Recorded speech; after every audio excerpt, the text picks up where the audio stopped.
Across India, statues are more than form. They carry belief, history, and identity. Behind these forms are hands rarely seen. This is one such story.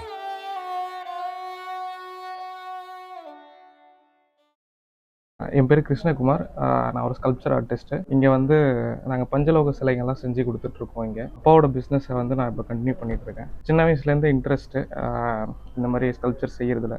அப்பாவை பார்த்து அண்ணனை பார்த்து நிறைய interest ஆகி பண்ணிகிட்ருந்தேன். அதுக்கப்புறம் இதை ப்ரொஃபஷ்னலாக பண்ணணும் அப்படின்றதுக்காக ஆர்ட் கோர்ஸே எடுத்தேன். பிஎஃப்ஏ முடிச்சிருக்கேன். ஸ்கல்ப்சர் பண்ணியிருக்கேன்.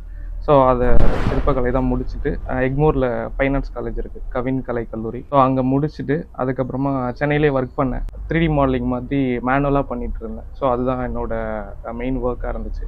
ஸோ அதுக்கப்புறம் அப்பா கர்ப்பம் இங்கே பட்டறை எடுத்து நடத்துகிற மாதிரி இங்கே வந்தாச்சு. ஸோ இப்போ ஃபுல் டைமாக வந்து இந்த ஒர்க் தான் நான் பண்ணிகிட்டு இருக்கிறது. In this family, knowledge didn't move through classrooms. It moved through hands. One generation shaping the next. So அப்பா கூட இருந்து ட்ராவல் ஆனவங்க ஒரு 4 பேர் இருக்காங்க. ஸோ அவங்களோட நானும் சேர்ந்து ட்ராவல் ஆகிட்டு இருக்கேன். அப்பா வந்து தாத்தா கிட்டேருந்து வந்து கற்றுக்கிட்டாங்க. ஸோ மெஷர்மெண்ட்டாக இருக்கட்டும், ஒரு சுவாமியோட அளவுகள்லாம் எப்படி இருக்கணும் அப்படின்றத வந்து ஃபுல் அண்ட் ஃபுல் அவங்க கற்றுக்கிட்டாங்க. அவங்கள பார்த்து நாங்களும் அவங்ககிட்டேருந்து கேட்டு கற்றுக்கிட்டது தான் அந்த விஷயம். ஸோ அப்படி தான் இப்போ வரைக்கும் ஃபாலோ ஆகிட்டு இருக்கு. Many hands learned here the same way. By doing, by correcting, by repeating. இது அனுபவத்தில் தான் கற்றுக்கிட்டு 35 வருஷமாக வேலை பார்த்துன்னு இருக்கேன். படிக்கலாம் இல்லை, ஓனர்கிட்ட இருந்து கற்றுக்கிட்டு தான். 15 வயசுல வந்துட்டேன். வந்து இது மாதிரி உட்காந்துன்னு சின்ன சின்ன வேலை செஞ்சுன்னு இருப்பேன். அதுக்கப்புறம் பார்த்து கொஞ்சம் கொஞ்சமாக கற்றுக் கொடுப்பாங்க. கற்றுக்கிட்டு வேலை பார்த்துன்னு. Formal learning added structure to years of observation. Knowledge deepens when learning meets experience. நம்ம காலேஜில் போயிட்டு ப்ரொஃபஷ்னலாக கற்றுக்கிறதுக்கும் இங்கேருந்து நம்ம ப்ராக்டிக்கலாக கற்றுக்கிறதுக்கும் டிஃப்ரென்ஸ்னு பார்த்தா அதை டிஃப்ரென்ஷியேட் பண்ண முடியாது. எப்படின்னு பார்த்தீங்கன்னா 2 விஷயமே தேவை அப்படின்ற மாதிரி இருக்கும். ப்ராக்டிக்கலும் நமக்கு தேவை, தியரியும் தேவை. பட் வந்து நமக்கு அதிக தேவை வந்து நமக்கு ப்ராக்டிக்கல் தான் அதிகமாக தேவைப்படும். ஏன்னா இப்போது இந்த ஒர்க்கை வந்து பார்த்திங்கன்னா நம்ம படித்து தெரிஞ்சுக்க முடியாது. எக்ஸ்பீரியன்ஸ் பண்ணால் தான் நம்ம ஒரு சிலை செய்கிறது வந்து நம்ம செஞ்சால் தான் நமக்கு அந்த ஓவரால் நம்மளோட ஸ்கில் என்ன, நம்மளோட அவுட்புட் நமக்கு எப்படி வருது அப்படின்றத நம்ம வந்து உணர முடியும். மெயினாக தேரியாக கற்றுக்கிறது வந்து நம்ம அடுத்து டெவலப் பண்ணுறதுக்கு அதுக்கு என்ன ப்ராசஸ் அப்படின்றது நமக்கு தெரியும். ஏன்னா நம்ம வெளியில் போய் படித்து தெரிஞ்சுக்கிட்டோம் அப்படின்னா தான். இப்போ நாங்கள் ரொம்ப வருஷமாக இங்கே பண்ணிகிட்ருக்கோம். மேபி நான் வெளியில் போகல அப்படின்னா எனக்கு இந்த விஷயம் மட்டும்தான் மெயினான ஒரு இதாக இருந்திருக்கும். நமக்கு ஓவராலாக கற்றுக்கிறதுக்கு நமக்கு அதான் இப்போது நம்ம சர்க்கிள் பெருசாக இருந்துச்சு அப்படின்னா நம்ம இன்னும் கொஞ்சம் டெவலப் ஆகிறதுக்கு, அப்டேட் ஆகிக்கிறதுக்கு. ஸோ அது எல்லாமே வந்து ஹெல்ப்ஃபுல்லாக வந்து. This field does not reward paper alone. Skill speaks louder than qualification. Opportunity வந்து பார்த்தீங்கன்னா எல்லாமே ஸ்கில் பேஸ்டு தான் உங்களுக்கு. அதாவது நீங்கள் நான் இந்த டிகிரி முடிச்சிட்டேன், நிறைய இந்த மாதிரி படிச்சிருக்கேன், என்கிட்ட சர்டிஃபிகேட் இருக்குது அப்படின்னா நமக்கு அந்தளவுக்கு அது அந்தளவுக்கு யூஸ்ஃபுல்லாக இருக்காது. மெயினான விஷயம் நம்ம கற்றுக்கிட்டு நம்ம என்ன பண்ணுறோம் அப்படின்றது தான் மெயினான விஷயம். Some books explain concepts. This one explains the statue.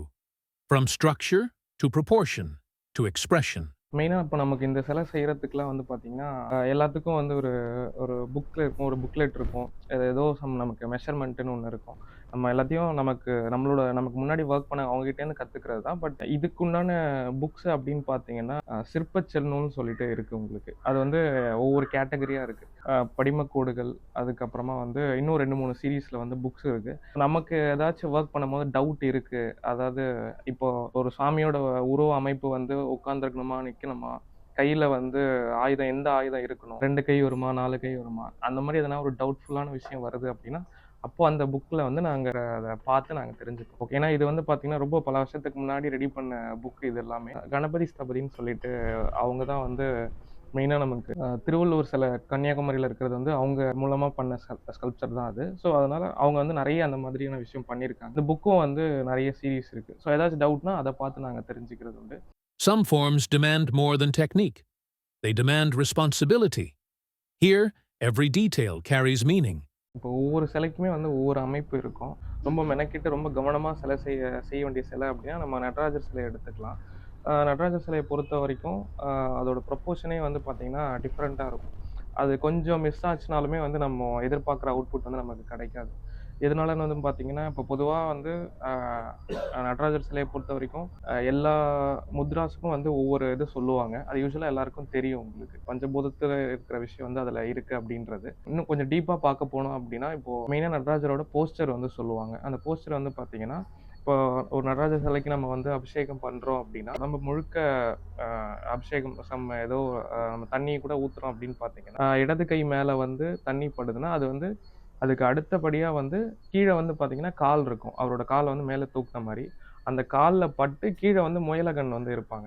அந்த நம்ம பூதகணம்னு சொல்லுவோம் இல்லைங்களா? நடராஜர் கீழ ஒரு உருவம் ஒண்ணு இருக்கும். அந்த உருவத்தோட முகத்துல ஊத்துற மாதிரி இருக்கும். இது இந்த ப்ரொபோர்ஷன் வந்து எல்லாமே வந்து நம்ம கரெக்ட்டான ஒரு ஃப்ளோல இருந்ததுனா மட்டும் தான் இந்த விஷயம்லாம் நடக்கும். சொல்லப்போனா நமக்கு இந்த பஞ்சலோக சிலைகள் நம்ம இதுல இருக்கிற நுட்பம்னு பார்க்க போனோம் அப்டின்னா, அது கடல் மாரி இருக்கும் உங்களுக்கு. உள்ள அவ்ளோ விஷயம் வந்து இருக்கும். நீங்க கொஞ்சம் கொஞ்சமா அத கவனிக்கிறத பொறுத்து தான் இருக்கு. Tradition leaves signatures. An experienced eye can read history from form. இப்போ ஒவ்வொரு சிலைக்குமே வந்து ஒவ்வொரு ஃபார்ம் இருக்கு. அது பார்க்கறதுக்கு வந்து ஒவ்வொரு ஸ்டைல் ஆஃப் ஆர்ட் வந்து அதுல தெரியும் உங்களுக்கு. இப்போ வந்து பார்த்தீங்கன்னா, இப்போ வந்து இப்ப எல்லாருமே காப்பி தான் பண்றாங்க இப்போ. ஆ பட் அதுக்கு முன்னாடிலாம் வந்து பார்த்தீங்கன்னா, ஒரு சிலையோட அமைப்ப பார்த்தாலே, அதாவது நம்ம அந்த சிலையில இருக்க ஆர்னமெண்ட்ஸ் கிரீடமா இருக்கட்டும், உடம்புல போட்டிருக்கிற சின்ன சின்ன ஆபரணங்களா இருக்கட்டும், இந்த கையில போடுற வந்து இந்த வளையம் முதற்கொண்டு, அது ஒவ்வொரு சிலைகள்ல வந்து மாறும். இப்ப எப்படின்னு பார்த்தீங்கன்னா, இப்ப அந்த காலத்துல வந்து ஒவ்வொரு அதாவது எல்லாமே இந்த மன்னர் ஆட்சியில ஒவ்வொரு பீரியட்ல வந்து ஒவ்வொரு செட் ஆஃப் பீப்பிள் வந்து சிலை செஞ்சுட்டு இருந்தாங்க. எல்லா ஜெனரேஷன்லயுமே இருந்தாங்க. பட் ஆனா வேற வேற மன்னர் ஆட்சி அப்படின்றதுனால, அதுல வந்து சோழர் காலத்து சிற்பம்னு வந்து பார்த்தீங்கன்னா, அது ஒரு ஸ்டைல் ஆஃப் மேக்கிங் இருக்கும் உங்களுக்கு. அந்த சிலை மாதிரியே தான் அந்த பீரியட்ல ஃபுல்லா சிலை செஞ்சுட்டு இருப்பாங்க. ஆர்னமெண்ட்டா இருக்கட்டும், அது இது எல்லா விஷயமே சிம்பிளா கிரீடம், முக அமைப்பு அத பார்த்தாலே வந்து நம்ம சொல்லிடலாம். அந்த மாரி வந்து சோழர் காலத்து சிலை, பாண்டியர் காலத்து சிலை, ஒவ்வொரு பீரியட்ல ஒவ்வொருத்தர் மேக் பண்ணதுனால, உங்களுக்கு அந்த டிஃபரன்ஸ் வந்து அதிகமா வந்து தெரியும் உங்களுக்கு. அந்த சிலைய பார்த்தாலே. இன்னொன்னு மெயினான விஷயம் என்னன்னு பார்த்தீங்கன்னா, சோழர்கள் தான் வந்து அதிக காலகட்டம் வந்து இருந்தது. ஸோ அவங்களோட அ ஃபாலோஅப்ல தான் இப்போ வரைக்கும் நீங்க இப்போ நெறைய பழைய காலத்து சிலைங்களையும், இந்த காலத்து சிலைங்களையும் கம்பேர் பண்றதுன்னு பார்க்குறப்போ, சோழர் காலத்து சிலையோட இப்போ இப்போ இந்த கரண்ட்ல பண்ற சிலைங்க எல்லாமே கொஞ்சம் மேட்ச் ஆகும். எதனாலன்னு வந்து பார்த்தீங்கன்னா, அவங்க தான் அதிகமா வந்து அதிக பீரியட் அவங்க தான் வந்து இந்த மன்னர் ஆட்சியில இருந்தாங்க. அந்த டைம்ல தான் நெறைய சிலைங்கள்லாம் வந்து செஞ்சது. பொதுவா இந்த இந்த ஃபீல்ட பொறுத்தவரைக்கும் பெருசா அந்த அளவுக்கு யாருக்கும் இதுல ஸ்கோப் இருக்கா? இது வந்து அந்த அளவுக்கு வேல்யூவா? அப்படின்ற ஒரு தாட் தான் எடுத்தோனே ஃபர்ஸ்ட் வரும். ஏன்னா இது அந்த அளவுக்கு இப்போ கொஞ்சம் கொஞ்சமா வந்து எல்லாருக்கும் தெரிய வருது. இந்த மொபைல் யூஸ் பண்றதுனால, இன்டர்நெட்டு. ஸோ அந்த விஷயத்தினால இது கொஞ்சம் கொஞ்சமா வெளில வருது. This long history will continue to stand in temples, in streets, in silence, carried forward by skilled hands.